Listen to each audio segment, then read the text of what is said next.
ചില സിനിമകളൊക്കെ അത്രമേൽ ഹൃദയത്തെ തൊടുന്നവയാണ്.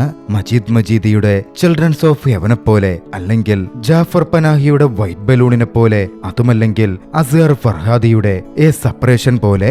അത്തരത്തിൽ ലോകശ്രദ്ധ പിടിച്ചുപറ്റിയ ക്യാൻസലടക്കം മികച്ച ചിത്രത്തിനുള്ള പുരസ്കാരം കരസ്ഥമാക്കിയ ഒരു ഇറാഖി ചലച്ചിത്രം ദ പ്രസിഡന്റ്സ് കേക്ക്. ചലച്ചിത്രത്തിന്റെ വിശദമായ കഥയിലേക്ക് പോകുന്നതിനു മുമ്പ് സിനിമാ കഥകൾ കേൾക്കാൻ ഇഷ്ടപ്പെടുന്ന പുതിയ കൂട്ടുകാരുണ്ടെങ്കിൽ നമ്മുടെ ചാനൽ ഒന്ന് സബ്സ്ക്രൈബ് ചെയ്യണം. കൂട്ടുകാർക്ക് ഷെയർ ചെയ്ത് കൊടുക്കുകയും കമന്റ് ചെയ്യുകയും ലൈക്ക് ചെയ്യുകയും ചെയ്യൂ. കഥ ഇഷ്ടപ്പെടുകയാണെങ്കിൽ ഹൈപ്പ് ചെയ്യാനും മറക്കരുതേ. നമുക്ക് നേരെ വിശദമായ കഥയിലേക്ക് പോകാം. കഥ ആരംഭിക്കുന്നത് 1990കളിലെ ഇറാഖിലാണ്. കുവൈറ്റ് അധിനിവേശത്തെ തുടർന്ന് ഐക്യരാഷ്ട്രസഭ ഇറാഖിന് മേൽ കടുത്ത ഉപരോധങ്ങൾ ഏർപ്പെടുത്തിയിരുന്ന ഒരു കാലമായിരുന്നു അത്. ഈ ഉപരോധങ്ങൾ കാരണം രാജ്യം കടുത്ത ദാരിദ്ര്യത്തിന്റെ പിടിയിലായി കഴിഞ്ഞു. ജനങ്ങൾക്ക് ഭക്ഷണത്തിനും മരുന്നിനും അടിസ്ഥാന സൗകര്യങ്ങൾക്ക് പോലും തീർത്തും പണമില്ലാതിരുന്ന അവസ്ഥ. സാധാരണക്കാർ ജീവിക്കാൻ വേണ്ടി മാത്രം പൊരുതുന്ന സാഹചര്യത്തിൽ ഓരോ ദിവസവും അവർക്ക് ഒരു വലിയ പോരാട്ടം തന്നെയായി മാറി. എന്നാൽ ഇത്തരം പ്രതിസന്ധികൾക്കിടയിലും ഇറാഖ് പ്രസിഡന്റ് തന്റെ ജന്മദിനം ഒരു ദേശീയോത്സവമായി ആഘോഷിക്കണം എന്ന് നിർബന്ധം പിടിച്ചു. ഒരു വശത്ത് ജനങ്ങൾ വിശപ്പും കഷ്ടപ്പാടും കൊണ്ട് വലയുമ്പോൾ മറുവശത്തവർ പ്രസിഡന്റിനു വേണ്ടി ആഡംബരപൂർണമായ ആഘോഷങ്ങൾ സംഘടിപ്പിക്കണം എന്നധികാരികൾ ആവശ്യപ്പെടുന്നു. അവരുടെ സ്വന്തം ജീവിതം എത്ര തന്നെ ദുസ്സഹമാണെങ്കിൽ കൂടിയും സന്തോഷമില്ലെങ്കിൽ കൂടിയും ഓരോ ഇറാഖി പൗരനും നിർബന്ധമായും നിറവേറ്റേണ്ട ഒരു കടമയായി ആ പിറന്നാൾ ആഘോഷം മാറി. അതും പ്രസിഡന്റിന്റെ പിറന്നാൾ ആഘോഷം. അങ്ങനെ ഏപ്രിൽ 24 എത്തി. പ്രസിഡന്റിന്റെ ജന്മദിനത്തിന് കൃത്യം 2 ദിവസം മുമ്പ് ജന്മദിനാഘോഷങ്ങളെക്കുറിച്ചുള്ള ചിന്തകൾ തന്നെ ഇറാഖി അന്തരീക്ഷത്തിൽ വലിയ പിരിമുറുക്കം സൃഷ്ടിച്ചു. കഥ അവിടെ നിന്നും തെക്കൻ ഇറാഖിലെ മെസപ്പൊട്ടോമിയൻ ചതുപ്പ് നിലങ്ങളിലേക്ക് തിരിയുന്നു. കരയേക്കാൾ കൂടുതൽ വെള്ളം കാണപ്പെടുന്ന ഒരു പ്രദേശം. അവിടുള്ള വീടുകൾ സാധാരണ വീടുകളെ പോലെയല്ല നിർമ്മിച്ചിരിക്കുന്നത്. പുല്ലും മരക്കഷ്ണങ്ങളും ചേർത്ത് നിർമ്മിച്ച ചെറിയ കുടിലുകളാണവ. ആളുകൾ അതിൽ താമസിക്കുന്നു. ഒരിടത്തു നിന്ന് മറ്റൊരിടത്തേക്ക് യാത്ര ചെയ്യാൻ അവർ പ്രധാനമായും ആശ്രയിക്കുന്നത് തോണികളെയാണ്. എല്ലാ കുടുംബത്തിനും സ്വന്തമായി ചെറിയ തോണികളുണ്ട്. ആ പ്രദേശത്താണ് 9 വയസ്സുകാരിയായ ലാമിയ താമസിച്ചിരുന്നത്. അവൾ തന്റെ മുത്തശ്ശിക്കൊപ്പമാണ് കഴിയുന്നത്. അവളുടെ മാതാപിതാക്കൾ പണ്ടേ മരണപ്പെട്ടിരുന്നു. അവളുടെ വീട്ടിൽ ഹിന്ദി എന്ന് അവൾ വിളിക്കുന്ന ഒരു വളർത്തു പൂവൻകോഴിയുണ്ട്. മുത്തശ്ശി ജോലി തിരക്കിലാകുമ്പോൾ ലാമിയ കോഴിയോട് വിശേഷങ്ങൾ പങ്കുവെക്കും. മുത്തശ്ശി അവൾ ബീബി എന്നാണ് വിളിച്ചിരുന്നത്. ഇറാഖിൽ പൊതുവെ മുത്തശ്ശിമാരെ വിളിക്കാൻ ഉപയോഗിക്കുന്ന ഒരു വാചകമാണ് ബീബി. രാവിലെ വെള്ളം കയറ്റിയ ടാങ്കർ വരും. ബക്കറ്റുകളും ക്യാനുകളുമായി ആളുകൾ മണിക്കൂറുകളോളം വരി നിൽക്കും. അത്രയേറെ കഷ്ടപ്പെട്ടാലേ 1-2 ക്യാനുകളിൽ വെള്ളം നിറച്ചു കിട്ടൂ. പഴങ്ങൾക്കും പച്ചക്കറികൾക്കും ആകാശം മുട്ടുന്ന വിലയാണ്. ചിലപ്പോഴൊക്കെ പച്ചക്കറികൾ ഒന്നും വാങ്ങാൻ കഴിയാതെ ബീബിക്ക് ചന്തയിൽ നിന്ന് വെറും കൈയോടെ മടങ്ങേണ്ടി വരാറുണ്ട്. വീട്ടുജോലികൾക്കിടയിൽ തന്നെ അവരുടെ ദിവസം മുഴുവനായും അങ്ങ് തീർന്നു പോവുകയും ചെയ്യും. അന്ന് തോണിയിൽ വീട്ടിലേക്ക് മടങ്ങുമ്പോൾ ചതുപ്പിലെ ഒരു വീട് തീപിടിച്ചു നശിക്കുന്നത് അവർ കണ്ടു. പുല്ലും മരവും കൊണ്ട് നിർമ്മിച്ച ഇത്തരം വീടുകളിൽ തീപിടുത്തം നിത്യസംഭവമായിരുന്നു. രാത്രിയിൽ വിളക്കിന്റെ വെളിച്ചത്തിലാണ് വീട്ടുജോലികൾ ആളുകൾ ചെയ്തിരുന്നത്. അന്ന് രാത്രി ജോലികളൊക്കെ തീർത്ത ശേഷം ലാമിയ തന്റെ തോണിയിലിരുന്ന് പഠിക്കാൻ തുടങ്ങി. അവളുടെ സുഹൃത്ത് സയ്യിദിന്റെ വീടും അടുത്തു തന്നെയാണ്. വൈകുന്നേരം അവൻ അവളെ കാണാൻ വന്നു. രണ്ടുപേരും ഒരേ സ്കൂളിലായിരുന്നു പഠിക്കുന്നത്. പക്ഷേ ഒരു കാര്യത്തിന്റെ പേരിൽ ഇരുവരുടെയും മുഖത്ത് അസ്വസ്ഥത പ്രകടമായിരുന്നു. കാരണം നാളെ സ്കൂളുകളിൽ എല്ലാവരുടെയും പേരുകൾ എഴുതിയ നറുക്കുചീട്ടുകൾ പരിശോധിക്കപ്പെടും. ആ നറുക്കിൽ ആരുടെ പേരാണോ വരുന്നത് അവർ പ്രസിഡന്റിന്റെ ജന്മദിനത്തിന് ആവശ്യമായ സാധനങ്ങൾ ഒരുക്കേണ്ടി വരും. തങ്ങളുടെ പേര് ആ ചീട്ടിൽ വരുമോ എന്ന ഭയത്തിലായിരുന്നു ആ കുട്ടികൾ. കേക്കും പഴങ്ങളും സംഘടിപ്പിക്കുന്നതിനെ കുറിച്ച് അവർക്ക് സ്വപ്നത്തിൽ പോലും ചിന്തിക്കാൻ കഴിയില്ല. അതിനത്രമേൽ വിലയാണുള്ളത്. അവരുടെ വീടുകളിലെ അവസ്ഥ അത്രമേൽ മോശവുമാണ്. ഒരു നേരത്തെ ഭക്ഷണം പോലും കണ്ടെത്താൻ അവർ പ്രയാസപ്പെട്ടുകൊണ്ടിരിക്കുന്നു. അങ്ങനെയുള്ളപ്പോൾ പ്രസിഡന്റിന്റെ ജന്മദിനാഘോഷത്തിന് എങ്ങനെ കേക്ക് കണ്ടെത്തുമെന്ന് നറുക്കു വീണു കഴിഞ്ഞാൽ അവർക്ക് ചിന്തിക്കാൻ പോലും പറ്റില്ല. സയ്യിദ് എന്ന് പറഞ്ഞു, ഞാനന്ന് സ്കൂളിൽ വരില്ല. അന്ന് അച്ഛനോടൊപ്പം നഗരത്തിലേക്ക് പോകും. അവിടെ അമ്യൂസ്മെന്റ് പാർക്കിന്റെ ടിക്കറ്റുകൾ വിൽക്കാം. അപ്പോ പ്രശ്നമുണ്ടാവാനേ പോകുന്നില്ലല്ലോ. എന്തായാലും അവരുടെ സംസാരം അങ്ങനെ തുടർന്നു പോയി. രാവിലെ ലാമിയക്ക് സ്കൂളിൽ പോകണമായിരുന്നു. ബീബിയുമായി അവൾ സംസാരിച്ചു. ഒടുവിൽ അവർ ഒരു ഉപായം കണ്ടെത്തി. സ്കൂളിലെ പ്രാർത്ഥന കഴിഞ്ഞാലുടൻ ബാത്റൂമിൽ പോയി ഒളിച്ചിരിക്കുക. അങ്ങനെ ചെയ്താൽ ലാമിയക്ക് അവളുടെ പേരുള്ള ചീട്ട് പെട്ടിയിൽ ഇടേണ്ടി വരില്ല. അപ്പോൾ അവൾ തിരഞ്ഞെടുക്കപ്പെടില്ലല്ലോ. വലിയ തലവേദനയിൽ നിന്ന് അവൾക്ക് രക്ഷപ്പെടുകയും ചെയ്യാം. ആ വിദ്യ ഫലിച്ചേക്കാം എന്നവരിരുവരും പ്രതീക്ഷിച്ചിരുന്നു. അപ്പോഴാണ് അവർ ഉണ്ടായിരുന്നിടത്തേക്ക് ഒരാൾ വന്നത്. അവിടുത്തെ ഒരു പാടത്ത് ജോലി ചെയ്യുന്ന ഒരു തൊഴിലാളിയാണ് അദ്ദേഹം. ബീബിയും ഒരു പണക്കാരന്റെ പാടത്ത് അയാൾക്കൊപ്പമാണ് ജോലി ചെയ്യുന്നത്. പക്ഷെ അയാൾ വന്നത് ഒരു പാക്കറ്റ് പാലും കൊണ്ടായിരുന്നു. അതുകൊണ്ട് കൊടുത്ത് അയാൾ പറഞ്ഞു, മുതലാളി പറഞ്ഞിട്ടുണ്ട് നാളെ മുതൽ ബീബിയോട് ജോലിക്ക് വരണ്ടെന്ന്. ബീബിക്ക് ഏറെ പ്രായമേറിയിരിക്കുന്നു. പാടത്തെ കഠിനമായ പണികൾ ചെയ്യാൻ അവർക്ക് ശാരീരികമായി കഴിയില്ല. അതുകൊണ്ടായിരുന്നു മുതലാളി ബീബിയെ ജോലിയിൽ നിന്ന് ഒഴിവാക്കിയത്. അത് കേട്ടതും ബീബി ആകെ മനപ്രയാസത്തിലായി. അവർ ജോലിക്ക് പോയായിരുന്നു വീട്ടുചെലവുകൾ നടത്തിയിരുന്നത്. ഇനി എങ്ങനെ മുമ്പോട്ട് ജീവിക്കും എന്നവർക്കൊരു എത്തും പിടിയും കിട്ടിയില്ല. ആ മനുഷ്യൻ തന്റെ കയ്യിലുണ്ടായിരുന്ന ഒരു ആപ്പിൾ ലാമിയക്ക് കൊടുത്തു. അത് ബാഗിൽ വെച്ച് അവൾ തന്റെ തോണിയിൽ കയറി സ്കൂളിലേക്ക് യാത്ര തിരിക്കുകയും ചെയ്തു. സ്കൂളിലെത്തിയപ്പോ അവൾ കുറച്ച് വൈകിയിരുന്നു. അതിന്റെ പേരിൽ ടീച്ചർ അവളെ തടഞ്ഞു. ടീച്ചർ അവളുടെ ബാഗ് വാങ്ങിവെച്ചു. ലാമിയയെ പ്രാർത്ഥനയ്ക്കായി പറഞ്ഞയച്ചു. ഈ സമയം ടീച്ചർ അവളുടെ ബാഗ് പരിശോധിക്കുകയായിരുന്നു. ബാഗിൽ നിന്ന് അയാൾ ആ ആപ്പിൾ എടുത്തു മാറ്റി. ഈ സമയം അവിടെ പ്രസിഡന്റിന്റെ ജന്മദിനത്തോടനുബന്ധിച്ച് തയ്യാറെടുപ്പുകളും തകൃതിയായി നടക്കുന്നുണ്ട്. ചുവരിലാരോ പ്രസിഡന്റിന്റെ ചിത്രം വരയ്ക്കുന്നു. പ്രാർത്ഥനാ സമയത്തും പ്രസിഡന്റിനു വേണ്ടി ആവേശത്തോടെ മുദ്രാവാക്യങ്ങൾ മുഴങ്ങുന്നുണ്ടായിരുന്നു. ഏകദേശം അതിന്റെ അർത്ഥം ഇപ്രകാരം ായിരുന്നു, നമ്മുടെ ഒരു നേരത്തെ ഭക്ഷണം കുറഞ്ഞാലും അവസാന ശ്വാസം വരെ തങ്ങൾ അദ്ദേഹത്തോടൊപ്പം നിൽക്കും എന്നായിരുന്നു അത്. എന്തായാലും അന്നത്തെ പ്രാർത്ഥനയും പ്രതിജ്ഞയും ഒക്കെ കഴിഞ്ഞപ്പോ കുട്ടികൾ ക്ലാസ് മുറിയിലേക്ക് എത്തി. വൈകാതെ ടീച്ചറും അകത്തേക്ക് വന്നു ചേർന്നു. ടീച്ചർ വന്നതും ലാമിയ പരിഭ്രമത്തിലാവാൻ തുടങ്ങി. വൈകാതെ ചീട്ട് നറുക്കെടുപ്പ് ആരംഭിക്കും. അവളുടൻ ബാത്റൂമിൽ പോകണമെന്ന് ഒഴിവുകഴിവ് പറഞ്ഞ് പുറത്തിറങ്ങാൻ ശ്രമിച്ചെങ്കിലും ടീച്ചർ അവളെ തടഞ്ഞു. മിണ്ടാതെ സ്വന്തം സീറ്റിൽ പോയിരിക്കാനായിരുന്നു ടീച്ചർ പറഞ്ഞത്. ലാമിയ തിരിച്ചിരിപ്പിടത്തിലെത്തി തന്റെ ബാഗ് തുറന്നു. ബാഗ് പരിശോധിച്ചു. പക്ഷേ ബാഗിൽ ആപ്പിൾ ഉണ്ടായിരുന്നില്ല. അവൾക്ക് വലിയ ദുഃഖം തോന്നി. രാവിലെ മുതൽ അവളൊന്നും തന്നെ കഴിച്ചിരുന്നുമില്ല. അന്ന് സയീദും വൈകിയായിരുന്നു സ്കൂളിൽ വന്നത്. അവൻ വൈകി വന്നത് കണ്ടതും ടീച്ചർ അവനോട് ദേഷ്യപ്പെട്ടു. നിനക്കിന്ന് വൈകി വന്നതിന്റെ പേരിൽ 5 ചീട്ട് പേരെഴുതിയിടേണ്ടി വരും എന്ന മട്ടിൽ ടീച്ചർ അവന് ശിക്ഷ വിധിച്ചു. സയീദിന് സങ്കടവും ദേഷ്യവും വന്നിരുന്നു. എന്തായാലും അധികം വൈകാതെ കുട്ടികൾ പേരെഴുതിയ ചീട്ട് ഒരു പെട്ടിയിലിട്ടു. പിന്നാലെ പ്രാർത്ഥനകളിൽ മുഴുകി. ലാമി ഇപ്പോൾ തന്റെ വിധിയെ വിശ്വസിച്ചിരിക്കുകയാണ്. പക്ഷേ വിധിയുടെ ഏറ്റവും വലിയ പ്രശ്നം തന്നെ അതെല്ലാവരോടും എപ്പോഴും കരുണ കാണിക്കാറില്ല എന്നതുകൂടിയാണ്. സയീദ് തന്റെ പേരിലുള്ള 5 ചീട്ടുകൾ ആ പെട്ടിയിൽ എഴുതിയിട്ടിരുന്നു. ടീച്ചർ ആദ്യത്തെ ചീട്ടെടുത്തു. അതിൽ വന്ന പേരുള്ള പയ്യന് സ്കൂളിലെ അലങ്കാരപ്പണികൾ ചെയ്യാനുള്ള ചുമതല നൽകി. അടുത്ത ചീട്ടെടുത്തപ്പോ അതിൽ സയീദിന്റെ പേരായിരുന്നു. അവനോട് പഴങ്ങൾ കൊണ്ടുവരണമെന്നറിയിച്ചു. പക്ഷേ സയീദ് അത് നിരസിച്ചു.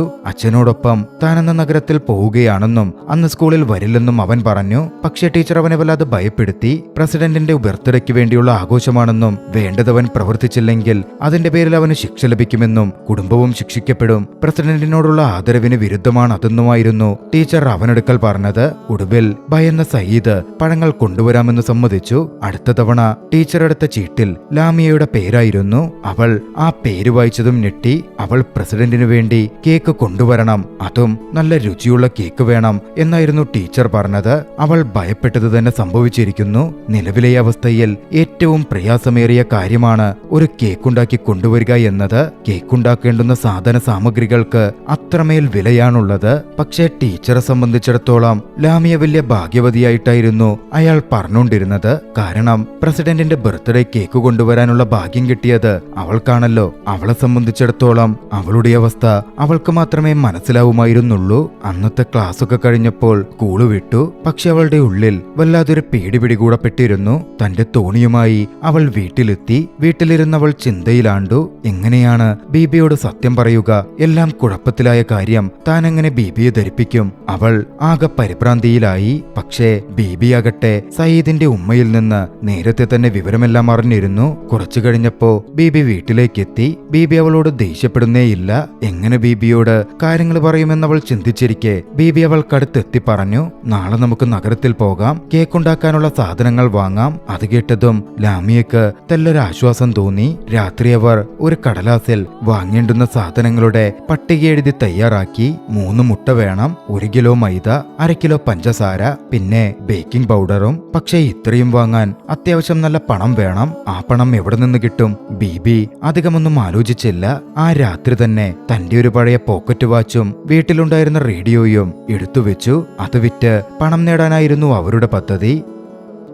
അങ്ങനെ അടുത്ത ദിവസം പ്രഭാതം വിടർന്നു. അന്നത്തെ ദിവസം ഏറെ പ്രയാസമേറിയതാകും എന്ന കാര്യം അവർക്ക് ഉറപ്പായിരുന്നു. ലാമിയ തന്റെ പൂവൻകോഴി ഹിന്ദിയെയും നഗരത്തിലേക്കുള്ള യാത്രയിൽ കൂടെ കൂട്ടി. ഇരുവരും റോഡരികിൽ വന്ന് നഗരത്തിലേക്ക് പോകുന്ന വണ്ടികൾക്കായി കാത്തു നിൽക്കാൻ തുടങ്ങി. ആ സമയത്തും ആകാശത്തെ യുദ്ധവിമാനങ്ങൾ പറന്നുപോകുന്നത് വ്യക്തമായി അവർക്ക് കാണാമായിരുന്നു. അപ്പോഴാണ് അവർക്ക് മുന്നിൽ ഒരു കാർ വന്ന് നിന്നത്. ആ വ്യക്തിയും നഗരത്തിലേക്കാണ് പോകുന്നത്. അദ്ദേഹം ഇരുവരെയും വണ്ടിയിൽ കയറ്റി. ആ വണ്ടിയോടിക്കുന്ന വ്യക്തി ഒരു സൈനികനെ അയാളുടെ കല്യാണത്തിനായി കൊണ്ടുപോവുകയായിരുന്നു. അമേരിക്കൻ ബോംബാക്രമണത്തിൽ ആ സൈനികന്റെ 2 കണ്ണുകളുടെയും കാഴ്ച നഷ്ടപ്പെട്ടിരുന്നു. ഡ്രൈവ് ചെയ്തുകൊണ്ടിരുന്ന വ്യക്തിയുടെ പേര് ജസീം എന്നാണ്. തമാശ കലർന്ന രീതിയിലാണ് അയാളുടെ സംസാരവും മറ്റും. നല്ലൊരു മനുഷ്യനാണെന്ന് അയാളുടെ പെരുമാറ്റത്തിൽ വ്യക്തമായിരുന്നു. അതുകൊണ്ട് തന്നെ കുറഞ്ഞ സമയത്തിനുള്ളിൽ അദ്ദേഹം ലാമിയയുമായും ബീബിയുമായും നല്ല പരിചയത്തിലായി. ഒടുവിൽ കുറച്ചുനേരം യാത്ര ചെയ്ത് ഇരുവരും നഗരത്തിലെത്തിച്ചേർന്നു. എല്ലായിടത്തും വലിയ ജനത്തിരക്കുണ്ട്. ചിലർ പഴയ സാധനങ്ങൾ വിൽക്കുന്നു, ചിലർ അവ വാങ്ങുന്നു. കടക്കാരുടെ ഒച്ചയും ബഹളവും എല്ലായിടത്തും മുഴങ്ങിക്കേൾക്കുന്നു. ഇരുവരും തുണി വിൽക്കുന്ന ഒരാളുടെ അടുത്തേക്ക് പോയി. തൂക്കിയിട്ടിരുന്നവയെല്ലാം പഴയ തുണികളായിരുന്നു. അവ കഴുകി വൃത്തിയാക്കി അവിടെ വിൽക്കാൻ തൂക്കിയിട്ടിരിക്കുകയാണ്. അവിടെ വെച്ച് ബീബി ലാമിയയ്ക്ക് വേണ്ടി സ്കൂളിലിടാൻ ഒരു വസ്ത്രമെടുത്തു. പകരം ബീബി തന്റെ പക്കലുണ്ടായിരുന്ന റേഡിയോ ആ വ്യക്തിക്ക് നൽകി. റേഡിയോ നല്ല കണ്ടീഷനിലായിരുന്നതിനാൽ അയാൾ ആ എക്സ്ചേഞ്ചിന് സമ്മതിച്ചു. ബീബി ലാമിയയെ വൈകാതെ അവിടെ വെച്ച് തന്നെ ആ വസ്ത്രം ധരിപ്പിച്ചു. ഈ സമയം അവിടെയുണ്ടായിരുന്ന വാർത്തയിൽ ചില കാര്യങ്ങൾ പറയുന്നുണ്ടായിരുന്നു. ഇൻഫ്ലേഷൻ ദിവസം ചെല്ലുന്തോറും വർദ്ധിച്ചു വരികയാണെന്ന്. വിലക്കയറ്റം കാരണം ചില കുടുംബങ്ങൾ ഒരു നേരത്തെ ഭക്ഷണം പോലും കണ്ടെത്താൻ കഴിയാതെ കഷ്ടപ്പെട്ട് കഴിയുകയാണ്. ഒരു മുട്ട മാത്രം കഴിച്ച് ഒരു കുടുംബം ദിവസം മുഴുവനും മുന്നോട്ട് തള്ളി നീക്കുന്ന സാഹചര്യം. എണ്ണയുടെയും പഞ്ചസാരയുടെയും പഴങ്ങൾ മുതൽ പച്ചക്കറികൾ വരെയും ആകാശം മുട്ടുന്ന വിലയായി മാറിയിരിക്കുന്നു. ബീബിയും ഇതൊക്കെ നോക്കിക്കണ്ടിരുന്നു. അന്ന് ബീബി കുറച്ചു കഴിഞ്ഞപ്പോ അവളെ ഒരു റെസ്റ്റോറന്റിലേക്ക് കൊണ്ടുപോയി. അവിടെ അവർ ഒരു സ്ത്രീയെ കണ്ടു. ആ റെസ്റ്റോറന്റിന്റെ ഉടമസ്ഥയായിരുന്നു അവർ. ആ സ്ത്രീ ലാമിയയോട് വളരെ നന്നായിട്ടായിരുന്നു പെരുമാറിയിരുന്നത്. അവിടെ വെച്ച് ബീബി അവളോടായി പറഞ്ഞു, ഇനി മുതൽ ലാമിയ ആ സ്ത്രീയോടൊപ്പമാണ് താമസിക്കേണ്ടത്. അവര് നല്ല ആളുകളാണ്. അവർ നിന്നെ നന്നായി നോക്കും. നിനക്ക് മാതാപിതാക്കളില്ലെന്ന കുറവ് അവർ അറിയിക്കുകയേയില്ല. അത് കേട്ടതും ലാമിയ ഞെട്ടി. ബീബി തന്നെ നുണ പറഞ്ഞ് നഗരത്തിലെത്തിച്ചതാണെന്ന് അവൾക്ക് മനസ്സിലായി. ലാമിയയുടെ കണ്ണുകൾ നിറഞ്ഞു. ബീബി തന്നെ മറ്റൊരാൾക്ക് ദത്ത് നൽകുകയാണ്. ലാമിയ അതിനെ എതിർത്തു. എന്നാൽ തന്റെ വരുമാനമാർഗം നിലച്ചെന്നും തനിക്ക് വല്ലാതെ വയസ്സായെന്നും ലാമിയയുടെ ഉത്തരവാദിത്തം ഏറ്റെടുത്ത് മുമ്പോട്ടേക്ക് ജീവിക്കാൻ ഇനി സാധിക്കില്ലെന്നുമായിരുന്നു ബീബിയുടെ വിശദീകരണം. പക്ഷേ ലാമിയ എപ്പോഴും ആ സ്ത്രീക്കൊപ്പം നിൽക്കാൻ സാധിക്കില്ല എന്ന് തീർത്തു പറഞ്ഞു. പക്ഷേ ബീബിയാകട്ടെ അവരോട് നേരത്തെ തന്നെ കാര്യങ്ങൾ സംസാരിച്ചുറപ്പിച്ചിരുന്നു. അതുകൊണ്ട് ബീബിക്കിനി പിന്മാറാൻ കഴിയില്ല.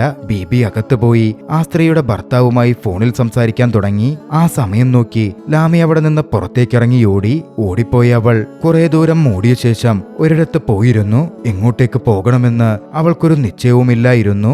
അപ്പോഴാണ് കേക്കുണ്ടാക്കാനുള്ള സാധനങ്ങളുടെ ലിസ്റ്റ് തന്റെ പക്കൽ തന്നെ ഉള്ളത് അവൾ നോക്കിക്കണ്ടത്. നാളെ എന്തു വില കൊടുത്തും ഈ സാധനങ്ങൾ വാങ്ങി കേക്കുണ്ടാക്കി സ്കൂളിലേക്ക് ചെല്ലണം എന്നവൾ ഓർത്തു. അതോർത്തപ്പോൾ അവളുടെ മുഖത്ത് ഒരു ചെറിയ പുഞ്ചിരി വിരിഞ്ഞു. അപ്പോഴാണ് അവൾ മറ്റൊരു കാര്യം ഓർത്തത്. സയ്യിദ് പറഞ്ഞ കാര്യം. അവൻ തന്റെ അച്ഛനോടൊപ്പം അമ്യൂസ്മെന്റ് പാർക്കിൽ ടിക്കറ്റ് വിൽക്കാൻ പോവാറുണ്ട് എന്ന് പറഞ്ഞിരുന്ന കാര്യം. അമ്യൂസ്മെന്റ് പാർക്കിലേക്ക് പോകുവാൻ അതോടെ അവൾ തീരുമാനിച്ചു. ബസ്സിൽ കയറാൻ വേണ്ടി ചെന്നപ്പോ കയ്യിൽ പണമില്ലാത്തതുകൊണ്ട് ബസ് കണ്ടക്ടർ അവളെ കൊണ്ടുപോകാൻ വിസമ്മതിച്ചു. പക്ഷേ ലാമിയ പിന്മാറിയില്ല. ബസ് നീങ്ങിയപ്പോ അവൾ ബസ്സിന് പിന്നിൽ തൂങ്ങിയിരുന്ന് യാത്ര ചെയ്തു. ഒടുവിൽ അവൾ അമ്യൂസ്മെന്റ് പാർക്കിലേക്കും എത്തിച്ചേർന്നു. അവിടെ ആ പരിസരത്ത് അവൾ പലരോടും സയ്യിദിനെ കുറിച്ചും സയ്യിദിന്റെ അച്ഛനെ കുറിച്ചും ചോദിച്ചു. ആർക്കും അവരെ പറ്റി വലിയ വിവരമൊന്നുമില്ലായിരുന്നു. കുറച്ചുനേരം നോക്കി നടന്നപ്പോഴാണ് മുന്നിൽ നിൽക്കുന്ന സയ്യിദിനെയും അവന്റെ വികലാംഗനായ അച്ഛനെയും അവൾ കണ്ടത്. അവിടെ വെച്ചാണ് അവൾ ഒരു കാര്യം മനസ്സിലാക്കുന്നതും. സയ്യിദ് അവിടെ യാഥാർത്ഥ്യത്തിൽ തന്റെ അച്ഛനോടൊപ്പം ചേർന്ന് മോഷണമാണ് നടത്തുന്നത്. ആളുകളെ പറ്റിക്കലാണ് പ്രധാന പരിപാടി. ഒരു മനുഷ്യൻ പോലീസിനോട് എന്തൊക്കെയോ പറഞ്ഞ് സയ്യിദിന് നേരെ വിരൽ ചൂണ്ടുന്നുണ്ടായിരുന്നു. ഒരുപക്ഷെ സയ്യിദ് അയാളുടെ പണം മോഷ്ടിച്ചിരിക്കാം, അല്ലെങ്കിൽ അയാളെ കബളിപ്പിച്ചിരിക്കാം. പോലീസുകാർ അവർക്ക് നേരെ ചെല്ലാൻ തുടങ്ങി. അത് കണ്ടതും സയ്യിദ് ഓടാൻ ആരംഭിച്ചു. അവന്റെ അച്ഛനെ പോലീസ് പിടികൂടി. സയ്യിദ് ഓടുന്ന കണ്ടതും ലാമിയയും സയ്യിദിന്റെ പിന്നാലെയോടി. ഇതേസമയം മറുവശത്ത് ബീബിയാകട്ടെ നഗരത്തിൽ എല്ലായിടത്തും അവളെ തിരഞ്ഞുകൊണ്ടിരിക്കുകയായിരുന്നു. പരിഭ്രാന്തിയിലായി അവർ അടുത്തുള്ള പോലീസ് സ്റ്റേഷനിൽ ചെന്നു. എന്നാൽ കുട്ടി മിസ്സായിട്ട് ആകെ ഇത്രയും സമയമല്ലേ ആയുള്ളൂ, അതുകൊണ്ട് മിസ്സിംഗ് റിപ്പോർട്ട് എഴുതാൻ കഴിയില്ല എന്നായിരുന്നു അവിടുത്തെ ഓഫീസർ ബീബിയോട് പറഞ്ഞത്. അവിടെ നിന്ന് പോവാനും അവർ ആവശ്യപ്പെട്ടു. പക്ഷേ ലാമിയയെ കിട്ടാതെ താൻ ഇവിടെ നിന്ന് പോകില്ലെന്ന് ബീബി വാശി പിടിച്ചു. കുറച്ചു സമയം കഴിഞ്ഞപ്പോ അവർ വീണ്ടും ഓഫീസറുമായി തർക്കിക്കാൻ തുടങ്ങി. ലാമിയയെക്കുറിച്ച് വല്ല വിവരവും കിട്ടിയോ എന്ന തരത്തിൽ ചോദിച്ചു. എന്നാൽ ഓഫീസറുടെ ഭാഗത്തു നിന്ന് പ്രതികരണമൊന്നും ഉണ്ടായില്ല. അവർ ബീബിയോട് വീട്ടിൽ പോകാൻ പറഞ്ഞു. അപ്പോഴാണ് ഒരു കൊറിയർ നൽകാൻ ജസീം അവിടെ വന്നെത്തുന്നത്. അവരെ നഗരത്തിലേക്ക് കൊണ്ടുവന്ന കാറിലെ അതേ ഡ്രൈവർ. അദ്ദേഹം ബീബിയെ കണ്ടു. കാര്യങ്ങൾ അറിഞ്ഞ് അവരെ സമാധാനിപ്പിച്ചു. ഇതേസമയം മറ്റൊരിടത്ത് ഒരു കടയിൽ സാധനം വാങ്ങാൻ വന്ന ഗർഭിണിയായ ഒരു സ്ത്രീയിലേക്ക് കഥ തിരിയുന്നു. ആ കടയുടമയെ അവർക്ക് നന്നായിട്ട് തന്നെ അറിയാം. കടയുടമ പലപ്പോഴും അവർക്ക് ഭക്ഷണ സാധനങ്ങൾ സൗജന്യമായി നൽകാറുണ്ട്. പകരം ആ സ്ത്രീ അയാളുടെ ലൈംഗിക താല്പര്യങ്ങൾക്ക് വഴങ്ങിക്കൊടുക്കും. അവർ തമ്മിലുള്ള സംസാരത്തിൽ നിന്ന് ഇരുവരും പരസ്പരം നന്നായി അറിയുന്നവരാണെന്ന് വ്യക്തം. അപ്പോഴാണ് ലാമിയയും സയീദും അങ്ങോട്ടേക്ക് എത്തിച്ചേർന്നത്. അവർ പഞ്ചസാര വാങ്ങാൻ വന്നതായിരുന്നു. എന്നാൽ കട ഇപ്പോൾ പൂട്ടിയെന്നും പറഞ്ഞ് ആ കടയുടമ അവരവിടെ നിന്ന് നാട്ടിയോടിക്കാൻ ശ്രമിച്ചു. ആ മനുഷ്യൻ കുട്ടികളെ ഓടിക്കുന്നത് കണ്ട് ഗർഭിണിയായ ആ സ്ത്രീക്ക് വലിയ വിഷമം തോന്നി. അവൾ ആ മനുഷ്യനോട് പറഞ്ഞു അവർക്ക് അയാൾ പഞ്ചസാര കൊടുത്താൽ താൻ അയാൾക്കൊപ്പം കുറച്ചുകൂടി സമയം ചെലവഴിക്കാമെന്ന്. അയാൾക്കതിൽ സന്തോഷമേ ഉണ്ടായിരുന്നുള്ളൂ. അയാൾ ആ കുട്ടികളെ തിരികെ വിളിച്ചു.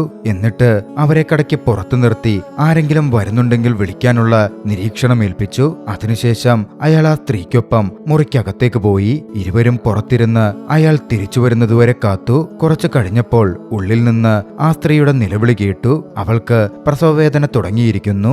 ആ മനുഷ്യൻ വല്ലാതെ ഭയന്നിരുന്നു. അയാൾ ആ സ്ത്രീയെയും കൊണ്ട് ആശുപത്രിയിലേക്ക് തിരിച്ചു.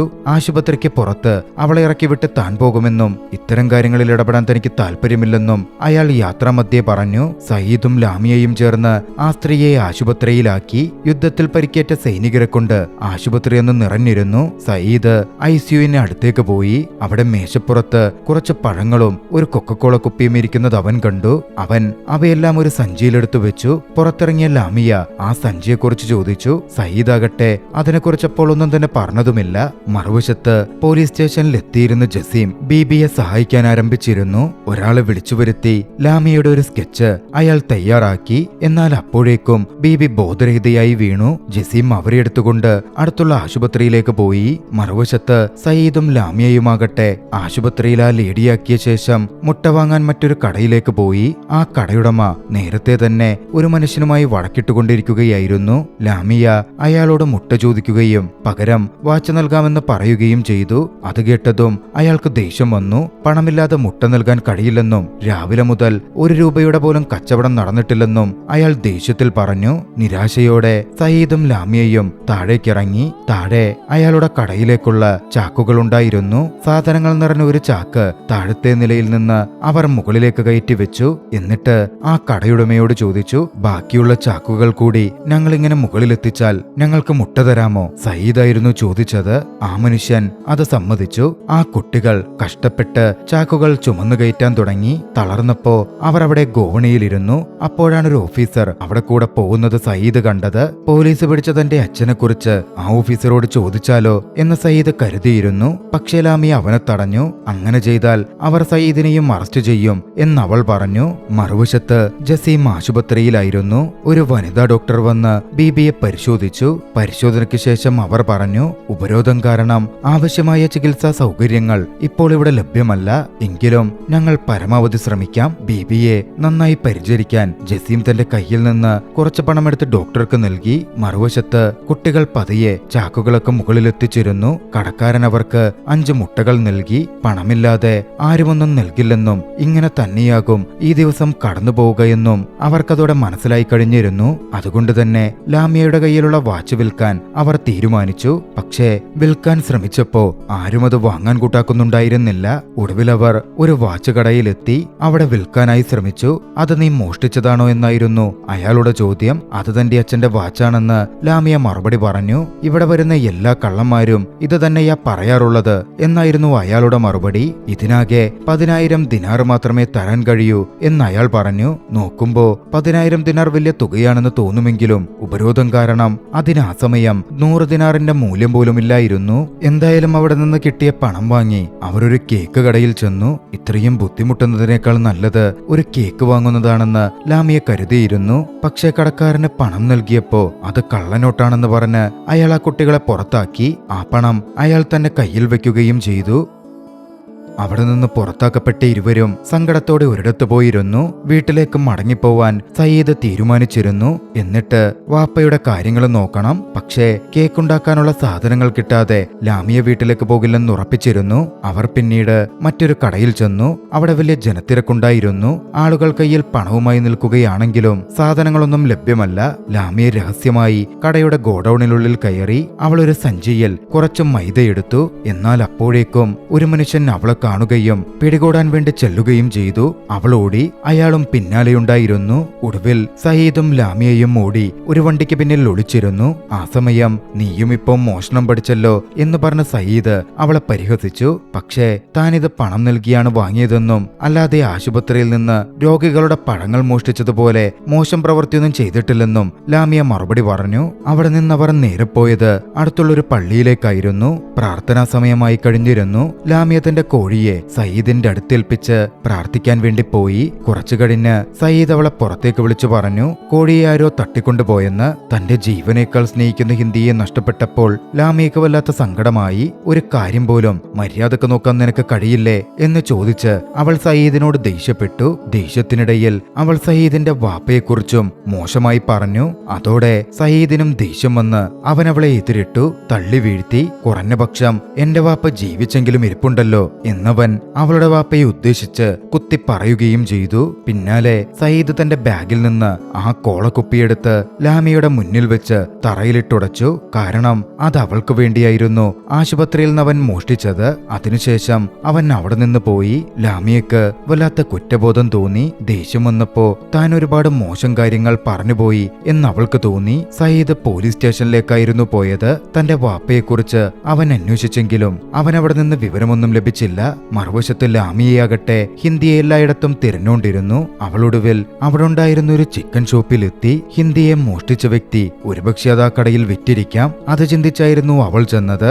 ലാമിയെ നോക്കിയപ്പോ അവിടെ ഹിന്ദിയുണ്ട്. അയാളോട് ലാമിയ കാര്യം പറഞ്ഞു. തനിക്ക് കേക്കുണ്ടാക്കാൻ പഞ്ചസാരയും ബേക്കിംഗ് പൗഡറും വേണമെന്നും കോഴിയെ നിങ്ങൾ തന്നെ വെച്ചോളൂ എന്നും ലാമിയ കൂട്ടിച്ചേർത്തിരുന്നു. അയാൾ തന്റെ കടയിൽ നിന്ന് പഞ്ചസാര നൽകുകയും അവളുടെ കോഴിയെ തിരികെ കൊടുക്കുകയും ചെയ്തു, അതും സൗജന്യമായി. പക്ഷേ ലാമിയ ഒറ്റയ്ക്കാണെന്ന് കണ്ടപ്പോ ബേക്കിംഗ് പൗഡർ തരാം എന്ന് പറഞ്ഞ് അയാൾ അവളെ കൂട്ടിക്കൊണ്ടുപോവാൻ ആരംഭിച്ചു. വീട്ടിലേക്കെന്ന് പറഞ്ഞായിരുന്നു അയാൾ അവളെയും കൂട്ടിക്കൊണ്ടു പോയിക്കൊണ്ടിരുന്നത്. അയാളുടെ നോട്ടത്തിലും മറ്റും അവൾക്ക് സംശയം തോന്നി.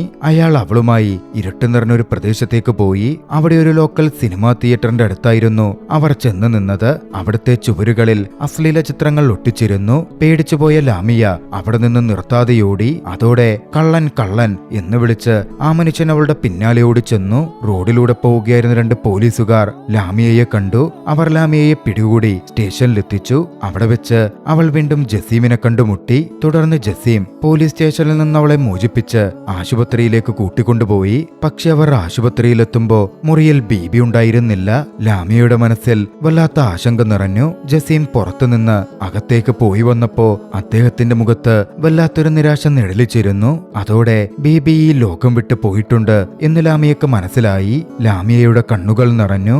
ആ കുഞ്ഞ് ഹൃദയം വെങ്ങി. വൈകാതെ ശവപ്പെട്ടിയിൽ ബീബിയുടെ മൃതദേഹം വാങ്ങി അവർ ജസീമിന്റെ കാറിന്റെ പുറത്ത് വെച്ച് കെട്ടി.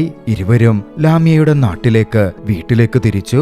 ലാമിയയെ സംബന്ധിച്ച് അവളുടെ ഏക അത്താണിയും നഷ്ടപ്പെട്ടിരുന്നു. രാത്രിയോടെയായിരുന്നു അവർ വീട്ടിലേക്കെത്തിയത്. അവിടെ ഗ്രാമവാസികളെല്ലാം ഒത്തുചേർന്ന് ബീബിയുടെ മൃതദേഹം കബറടക്കം ചെയ്തു. ആ രാത്രി ലാമിയ സയ്യിദിന്റെ വീട്ടിലായിരുന്നു ഇരുന്നത്. അവിടെ വെച്ച് സയ്യിദിന്റെ ഉമ്മ അവൾ കൊണ്ടുവന്ന സാധനങ്ങൾ ഉപയോഗിച്ച് കേക്ക് തയ്യാറാക്കിക്കൊണ്ടിരുന്നു. എന്നാൽ ലാമിയ അപ്പോഴും ആഴത്തിലുള്ള ചിന്തയിലായിരുന്നു. വെറും ഒരു ദിവസം കൊണ്ട് തന്റെ ജീവിതത്തിൽ എത്രയെത്ര കാര്യങ്ങളാണ് സംഭവിച്ചു പോയതെന്ന് അവൾ ഓർത്തെടുത്തു. അന്ന് രാത്രി അവൾക്ക് ശരിയായി ഉറങ്ങാൻ പോലും കഴിഞ്ഞില്ല. അടുത്ത ദിവസം അവർ പതിവ് പോലെ സ്കൂളിലെത്തി. അന്ന് പ്രസിഡന്റിന്റെ ജന്മദിനമാണ്. എല്ലായിടത്തും ആഘോഷത്തിന്റെ അന്തരീക്ഷം. അപ്പോഴാണ് സ്കൂളിലേക്ക് ടീച്ചർ വന്നത്. സയ്യിദും പഴങ്ങളുമായി എത്തിച്ചേർന്നിരുന്നു. ടീച്ചർ ലാമിയെ കൊണ്ടുവന്ന കേക്ക് രുചിച്ചു നോക്കി. അത് വളരെ നല്ലതും രുചികരവുമായിരുന്നു. പക്ഷേ ലാമിയയുടെ മുഖത്താകട്ടെ യാതൊരുവിധ സന്തോഷവും ഉണ്ടായിരുന്നില്ല. കാരണം ആ ഒരു കേക്ക് അവിടെ എത്തിക്കുന്നതിനായി അവൾക്ക് ജീവിതത്തിൽ വലിയൊരു സാക്രിഫൈസ് തന്നെ നൽകേണ്ടി വന്നിട്ടുണ്ട്. അത് മറ്റുള്ളവർക്ക് മനസ്സിലാക്കി കൊടുക്കുക എന്നത് അവളെ സംബന്ധിച്ച് തികച്ചും പ്രയാസകരമായ ഒന്നായിരുന്നു. ആഘോഷങ്ങൾ നല്ല രീതിയിൽ നടക്കാനിരിക്കെ പെട്ടെന്ന് സൈറൻ മുഴങ്ങാൻ ആരംഭിച്ചു. വ്യോമാക്രമണം നടക്കാൻ പോവുകയാണ് എന്നതിന്റെ സൂചനയായിരുന്നു അത്. ലാമിയയും സയ്യിദും പേടിച്ച് തങ്ങളുടെ ഡെസ്കിന് താഴെ പോയി ഒളിച്ചു. ആഘോഷങ്ങൾ നിർത്തി എല്ലാവരും പല വഴിക്ക് പാഞ്ഞു. അവിടെ സ്ഫോടനങ്ങൾ നടന്നു. സ്ഫോടനത്തിന്റെ ആഘാതത്തിൽ സ്കൂളിന്റെ ഒരു ഭിത്തി തകർന്നു വീണു. ആഘോഷങ്ങൾ നന്നായി നടന്നതുമില്ല. സയ്യിദിന്റെയും ലാമിയയുടെയും മുഖത്ത് ഭയത്തിന്റെ നിഴൽ വ്യക്തമായി കാണാമായിരുന്നു. ജീവിതം ഓരോ ദിവസവും ഓരോ പുതിയ പ്രതിസന്ധികളുമായി തങ്ങളുടെ മുന്നിൽ വന്നു നിൽക്കുകയാണ് എന്നവരിരുവർക്കും തോന്നി. ഇരുവരും പരസ്പരം കണ്ണുകളിലേക്ക് നോക്കി നിന്നു. ഹൃദയഭേദകമായ ആ അവസാന രംഗത്തിനു ശേഷം അന്നത്തെ പ്രസിഡന്റ് സദ്ദാം ഹുസൈന്റെ ടെലിവിഷനിലൂടെ സംപ്രേഷണം ചെയ്ത ജന്മദിനാഘോഷങ്ങളുടെ യഥാർത്ഥ ആർക്കൈവ് ദൃശ്യങ്ങൾ സിനിമയിൽ കാണിക്കുന്നുണ്ട്. ഹാപ്പി ബർത്ത്ഡേ ടു യു എന്ന ഗാനത്തിന്റെ അറബിക് പതിപ്പ് പശ്ചാത്തലത്തിൽ പ്ലേ ചെയ്തുകൊണ്ടാണ് ആ ദൃശ്യങ്ങൾ വരുന്നത്. ഒരു വശത്ത് ദാരിദ്ര്യവും യുദ്ധവും ലാമിയയെപ്പോലെയുള്ള സാധാരണക്കാരുടെ ജീവിതം തകർക്കുമ്പോൾ മറുവശത്ത് അധികാരികൾ ആഡംബരപൂർണമായ ആഘോഷങ്ങളിൽ മുഴുകുന്നു. ആ വൈരുദ്ധ്യം ആ ദൃശ്യം എടുത്തുകാട്ടുന്നുണ്ടായിരുന്നു. യുദ്ധമുഖത്തെ ഭീകരതയും സാധാരണക്കാരുടെ ഗതികേടും അധികാരികളുടെ കൂസലില്ലായ്മയും വ്യക്തമായി പ്രതിഫലിപ്പിക്കുന്ന ഈ ചലച്ചിത്രം ഒരുപാട് അവാർഡുകൾ കരസ്ഥമാക്കിയിരുന്നു. നിങ്ങൾക്ക് ഏറെ രസകരമായ ദ പ്രസിഡന്റ്സ് കേക്ക് എന്ന ഈ ചലച്ചിത്രം ഇഷ്ടമായെങ്കിൽ വീഡിയോ ലൈക്ക് ചെയ്യുക. അഭിപ്രായങ്ങളും നിർദ്ദേശങ്ങളും കമന്റുകളിൽ രേഖപ്പെടുത്തുക. കഴിയുമെങ്കിൽ ചാനൽ സബ്സ്ക്രൈബ് ചെയ്തും കൂട്ടുകാർക്ക് ഷെയർ ചെയ്തു കൊടുത്തും ഞങ്ങളെ സപ്പോർട്ട് ചെയ്യുക. അടുത്ത എപ്പിസോഡിൽ മറ്റൊരു മികച്ച ചലച്ചിത്രവുമായി നമുക്ക് കണ്ടുമുട്ടാം. അതുവരെ ബൈ.